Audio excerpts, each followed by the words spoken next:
Hi guys! Welcome back sa aking YouTube channel. Pag-usapan naman natin ngayon itong 5 piso na bagong bayani. So, maaring meron kayo nito guys na coin, which is itong 5 piso nga na bagong bayani.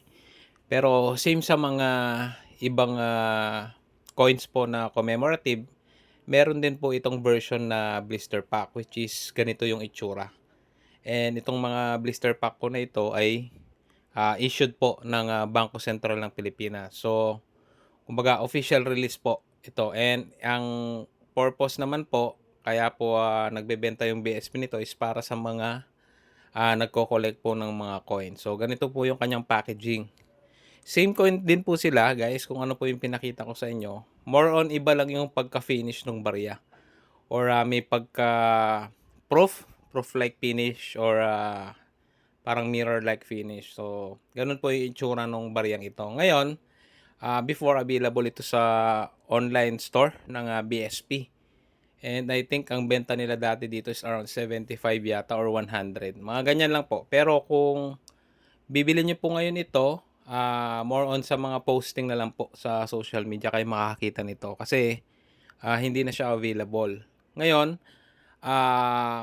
yung mga coins po na hawak ninyo na coin lang, puwede pa naman siyang maibenta. May mga iba po na naghahanap ng mga uncirculated. Pero, masuwerte na kung may talagang willing pong bumili above face value. Kasi nga, normally, yung mga coins po na hawak ninyo kung coin lang is face value lang. Then, yung iba, kung meron man yung nakaroll na mga 5 piso na uncirculated, ayan, minsan po binibili po nila yan, no? Pero, ang pinakaano po diyan, ang pinaka may value po is ganitong naka-blister pack. And wag po kayong maniniwala guys na merong mataas na value yung mga coins na ganito, no. So, yung iba dito, common lang na pwedeng mabili sa BSP online store gaya ng mga ganito guys. And yon, sana meron kayong natutunan regarding this coin, and ingat po kayo dun sa mga nagpapakalat ng fake news, no?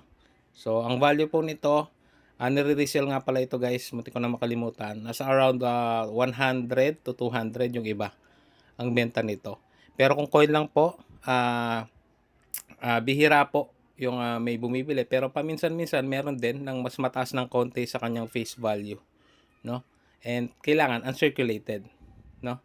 So, hindi po ako bumibili nito guys. Sinishare ko lang sa inyo kung ano talaga yung tunay na value ng barya ito. Para at least, meron kayong ideya. So, yun lang guys. Maraming salamat sa panonood.